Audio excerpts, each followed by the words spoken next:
Ako si Unsi. Tamad ako pero totoo naman. Hello mga kuys. Kuys Unsi po pala. May share lang ako sa inyo.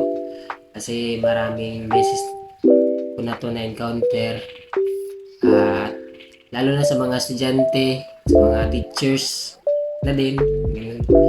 Na gumagawa na sarili lang documents at sineset up nila sa legal.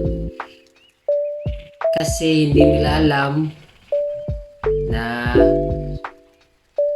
akala nila na yung sukat ng legal, yan yung sukat ng long na bond paper. Pero mali kasi yung legal ay mas malaki kaysa sa long. Kaya minsan nangyayari, pag piniprint, putol. Mas malaki kasi yung sukat ng legal sa Microsoft Word kaysa sa long na bond paper sa tunay na buhay. Kaya ngayon ituturo po sa inyo kung paano yung tamang pag-set up ng inyong mga documents. Tara! Pero bago yun, bakit ba tayo nagkakamali? Kasi minsan yung binibili nating papel, long bond paper, may nakalagay yan dito na legal. So mali po yun.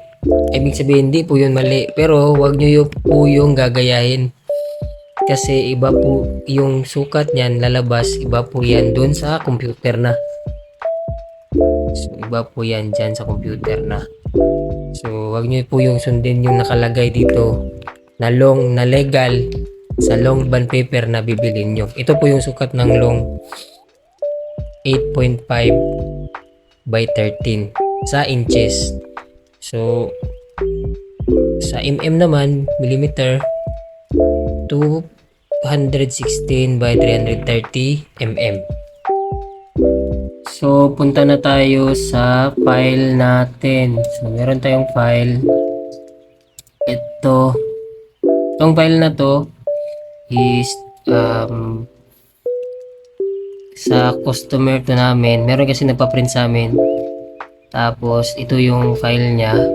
So itong file na to is nakaset up sa legal, which is hindi tama. Kasi ang binibili niyang papel, nakita niya doon legal, so ginaya niya lang. It's mali po. So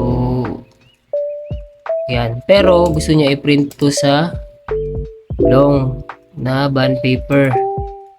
So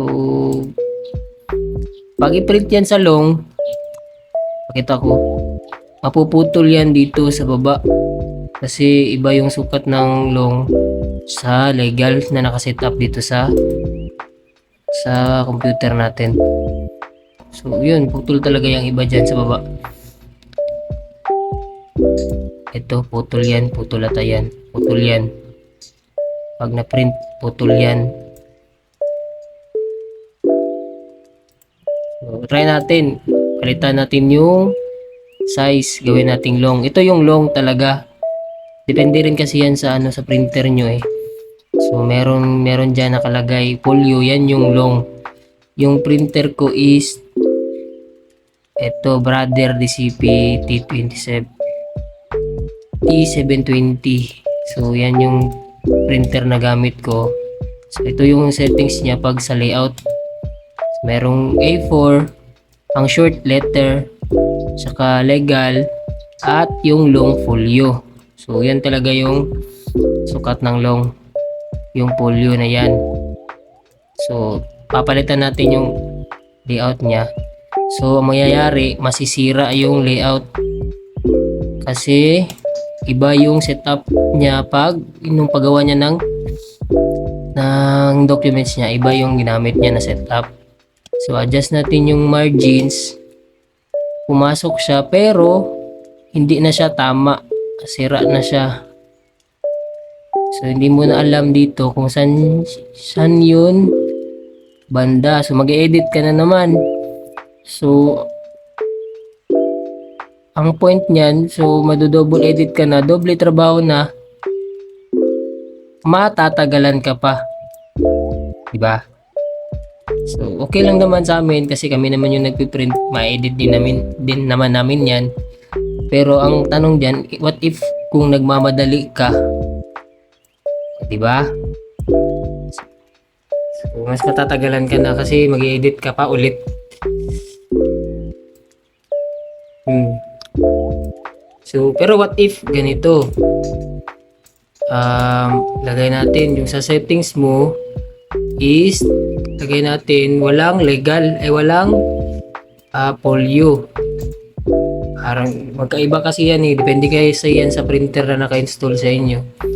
So, sa akin, meron ako isa dito. Ito Epson. So, kanina yung brother, ito. Ito Epson. So, iba rin yung setup niya dito sa layout.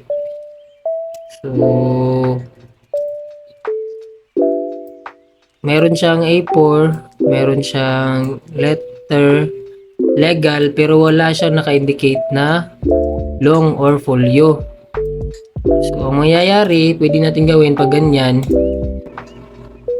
is punta tayo sa more paper size. Tapos, dyan, palitan nyo yan ng 8.5 inches.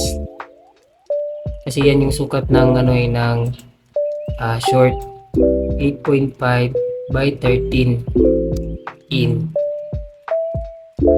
So, yan. Pag okay mo yan, nakaset up na yung document mo sa long. Yan. Kasi yung yung legal, ang sukat niyan sa inches ay tingnan natin. Ito yung legal. So, ang height niya sa inches is 14. Samantalang yung long, 13. So, 1 inch yung diferensya nila. Ibig sabihin, 1 inch. 1 inch yung diferensya nila. So, mapuputol talaga yung documents mo pag ipiprint. Lalo na pag yung printer may margin. Naka-margin na siya. So, putol talaga yung ipiprint mo. So, para maiwasan yan, i-set up natin ng maayos yung ating documents. Saka para na rin mas mabilis yung trabaho, hindi ka na kumbaga sa Bisaya pa mahahasol. Mahirapan. Saka mas mapapadali yung trabaho kasi tama yung setup mo. Saka diretso na lang, print mo na lang.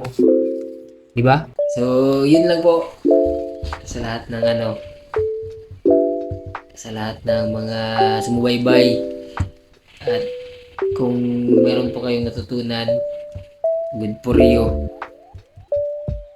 So, hope na nakatulong tong video na ito sa mga estudyante o teacher na gumagawa ng documents, hindi alam yung sukat o hindi nila alam yung tamang sukat ng long sa Microsoft.